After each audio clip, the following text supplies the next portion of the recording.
Hey, what is up guys? GuitarRock here, welcome back to another October 25th patch notes for CounterSide Global. Now, a bunch of things have been added in this update, and there's also a new developer's notes. But I want to check out this one first in particular. I will make a developer's note separately because there's quite a lot of things to try to understand here or decipher, right? First things first, we have a new origin system already introduced in global server. So I want to take this opportunity to try to hopefully understand alongside with you guys as well. It seems like a very confusing system. Alright, so let's just glance through this. You can see all the players will be getting 20,000 credits, 3 employment contracts, 3 blue tickets, 3 free pulls. Alright, so Alterum Reactor update is going to happen for Lee Giso. This is going to be the first character for this patch, right? So if you guys are not aware, she will have HP recovery increase, damage reduction plus 5%, status effect resistance increase as well for every enemy unit plus herself up to 6 stacks. So 6 stacks meaning she can this one can go up to 3%, this one can go up to 30% damage reduction, which is quite a lot if you think about it, right? It's going to make her one of the better characters to use in PvP. Plus she's a 5 cost awaken unit, which is going to be more cost efficient if that's what you're looking into, right? So this is definitely going to put her a little bit on the better side of characters to use when she's not banned or none of the other characters are available. While Lee Giso exists on the battlefield, inflicts enemy ranger, striker and sniper units with a skill haste of minus 75% debuff for 12 seconds. Now this is a lot, alright? So skill haste of decreased 75%, even though it only lasts for 12 seconds, but this seems to be a global thing. It's not like a small area thing that just surrounds her, right? It feels like this is going to affect everyone. So Ranger, Striker, Sniper, all the way at the back, that Xiaolin, that Replacer Queen, they're going to get affected with a skill haste of decreased by a lot. So keep in mind, she seems to be one of the better characters to use right now in the KR, I've noticed, right? And also we have Alterum Reactor Yansing Lanchester. Ultimate skill cooldown minus 3 seconds when casting special skill, nullifies buffs for 2 seconds to targets who are hit by this special skill. Now Yansing, pretty cool character overall as well, but I do think that Lee Giso is going to take it for this particular Alterum update. It seems like she's going to be really strong. Now sucks for a lot of players who do not own her or don't have her in particular. Maybe they're trying to get or encourage some players to get her from the pack, right? Because she was a free awakened character, but if you miss out on the starting point of CounterSide, you pretty much miss out on her. I hope they will bring her back in the banner eventually. Maybe there's a pull banner later on. Let's see more of the patch notes. Replacer Knight as well. Attack speed 20%. Gains immunity to hit stun from special or lower skills for 6 seconds when deployed, or casting passive attack creates a barrier worth of 30% of max HP. This is pretty good actually. Replacer Knight I think is one of the weaker characters. She lacks a little bit of survivability or something to make her annoy the enemies even more. But with a barrier and with also attack speed increase, this is going to give her a little bit more of an edge to basically tackle enemy strikers. That's what she's used for, to counter the enemy strikers. She's one of the least cost efficient unit as well, because most players just prefer to use Kang Soyoung or Rearm Kang. It used to be we can use Ingrid as well, but I hope Ingrid one day will get like a Alterum Reactor update as well. So flashback scene, so this is a new thing, Ethereal Moon Splitter that will happen, event currency for that. Alright, so Tyrant Armor is going to be the next danger close.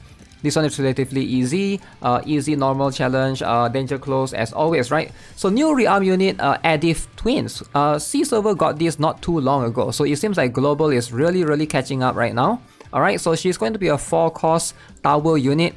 Now is she good by any means? I'll be honest, I never see anyone use her in PvP at all. I don't think she is going to be that strong unless you run like a niche specific meta. Maybe she can be used. You can see after every 5th basic attack, she's gonna be able to deal AoE damage to and around the target. Also has a 15% decrease of defense debuff, alright, to all the targets that were hit. And also there's damage taken amplification. Seems more like a PvE unit, but then she's a character that you need to rearm to be able to benefit from all of this. So that can be a restriction for some of you, right? And I think a lot of players would rather rearm other characters, like rearm Estarossa, or or there's so many good ones, right? There's Alex, there's Castra Xiaolin. Why would you want to like try to, you need to level 110 her first before you can rearm her? That's the problem with rearming a characters, right? It's not exactly cheap for a lot of players. So yeah, that's one thing to consider as well. Pretty cool. Love the penguin concept overall. Alright, so let's have a look at the banners. So Adif Twins, Mika Star, Yensing, Replacer Knight. Sadly Lee Giso didn't get a banner. I wished when they introduced the Altarium Reactor, they would have given, global players a banner or some sort of things. I thought KR server has it. I could be wrong on that, so if anyone knows, correct me in the comment section. But I actually thought for KR server they actually have the Lee Giso Altarium Reactor update alongside with a banner. So Replacer Knight, Yensing, Mika Star, Adif Twins, which one should you get? None of these characters are super meta, I'll be honest. They are mostly used for PvP, right? Replacer Knight, I don't think you will ever use her in PvE. I'm not saying that you can't, but I don't think she's like staple. Yensing, yeah, sure, she can remove debuff. That part is cool, but there's a lot of other characters that can do something similar already.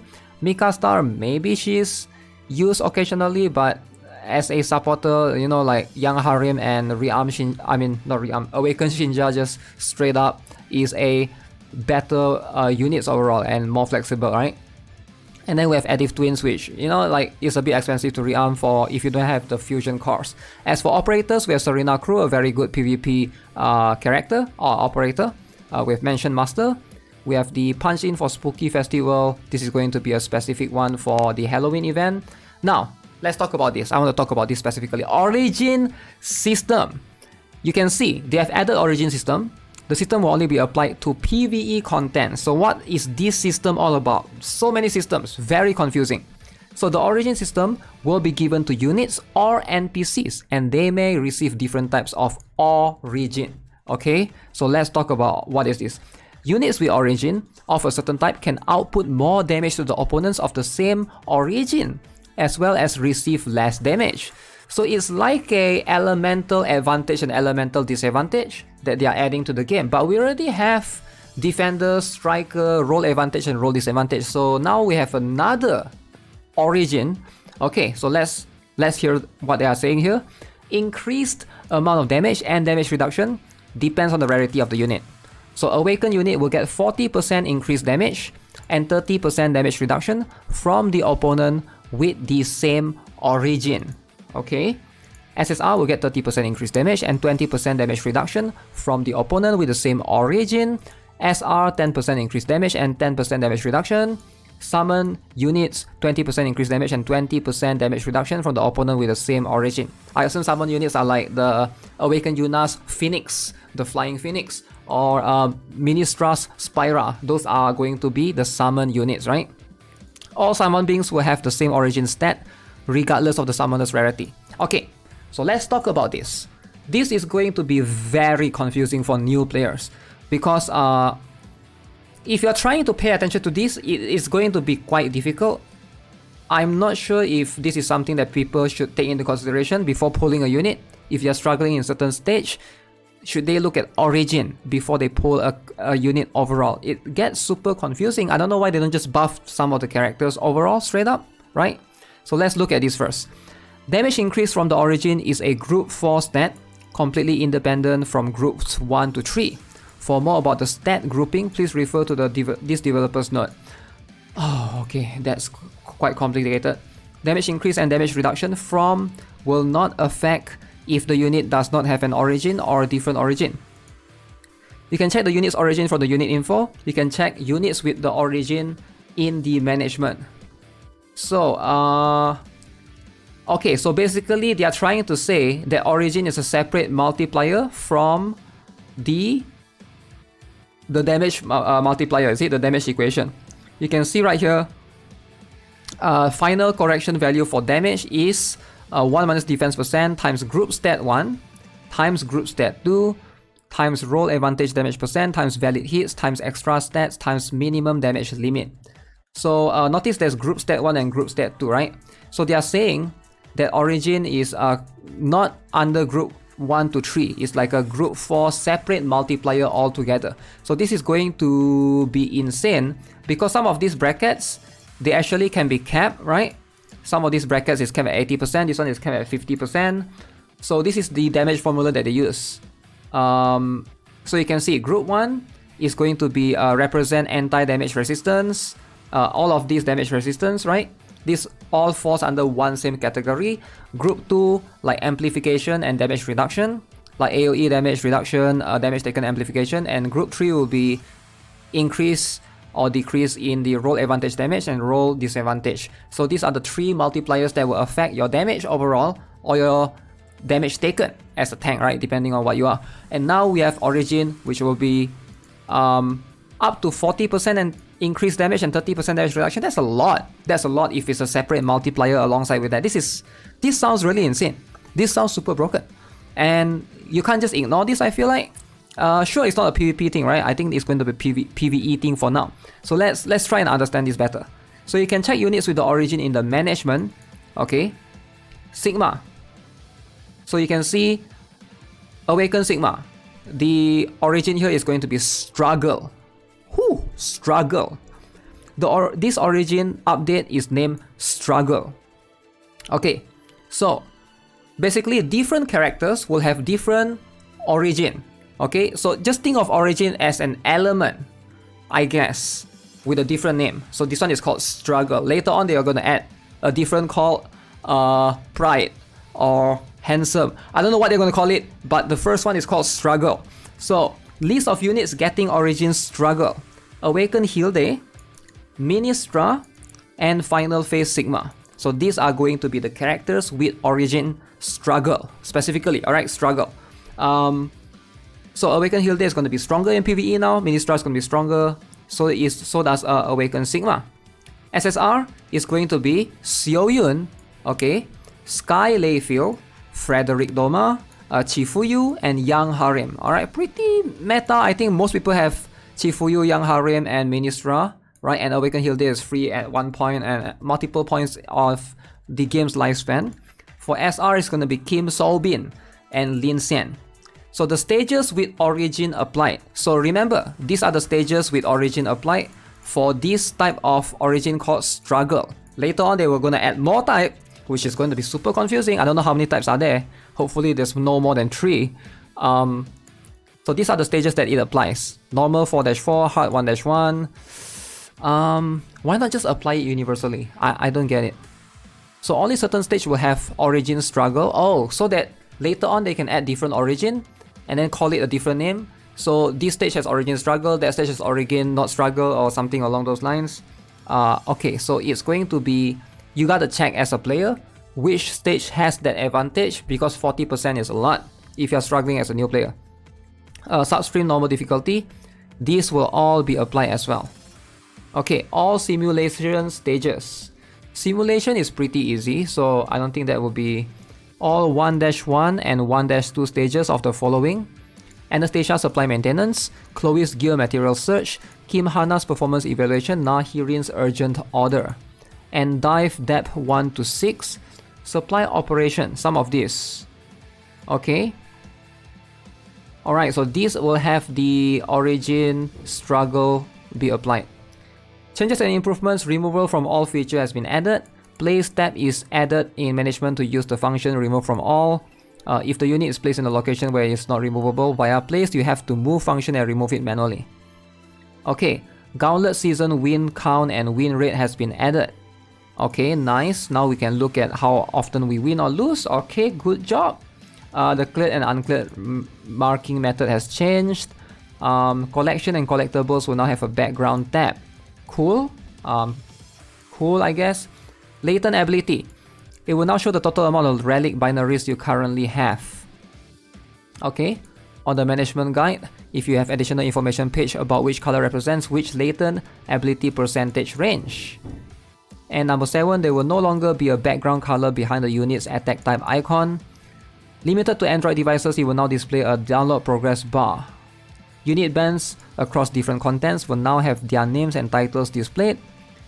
Camera skill option. So now you can basically select the camera for like Awaken unit. You can turn on both or only your ally, or turn it off entirely so that the camera doesn't move around if that's what you don't want to. The ultimate as well, and others. On management, explanations of the following 5 are added. Incoming healing plus, outgoing healing minus, damage taken amplification, and damage dealt damage reduction. Okay. Wait, what is this? So now they will have a substream tab added in the shop, so you can buy items from the shop specifically. And also BGM can be changed during gauntlet matches, which is PvP. And profile will be changed a little bit. Okay, it looks like a new different profile altogether, and some bug fixes as well. Okay, there's quite a lot of things here, and I'm not sure I like the origin system actually. I don't know. I don't want to sound negative, right? I have been playing this game for a while, but like I want you guys to be honest with me. How many of you guys think this is a good system, right? I don't see this is...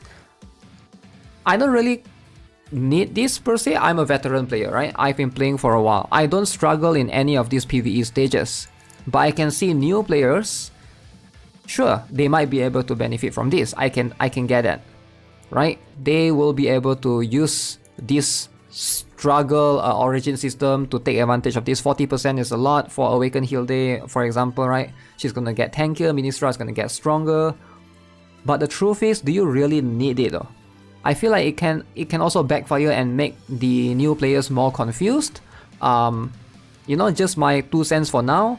Obviously, we'll have to see for now, I guess, is all I'm saying. I don't think this is a update that veterans should care about. This doesn't affect PvP at all. This affects PvE, and I don't know why it's not a universal thing. It affects PvE, but only certain stages. So are you going to like... I guess you can check it before you enter the stage, but it just seems like a very confusing thing. We'll see how it is implemented, but for now, I honestly don't want to sound too negative, right? We'll have to wait and see. Let me know what you guys think, alright? I'm curious to hear from anyone from the CounterSide community as well. If you guys have been playing the game, do you guys think this origin system is something that's like beneficial to the players as a whole? Like, who is this good for, right? For new players, maybe. For veteran players, they probably won't need this. New players, are they actually going to know this though? Like, feels like it's gonna be more confusing. Yeah, just my 2 cents. Alright, so with that being said, that's gonna be it for this video. We'll have a developer's note to check out later on. And yeah, for now, take care. If you guys haven't already subscribed, give this video a like. I'll see you guys soon. Have a nice day. Goodbye.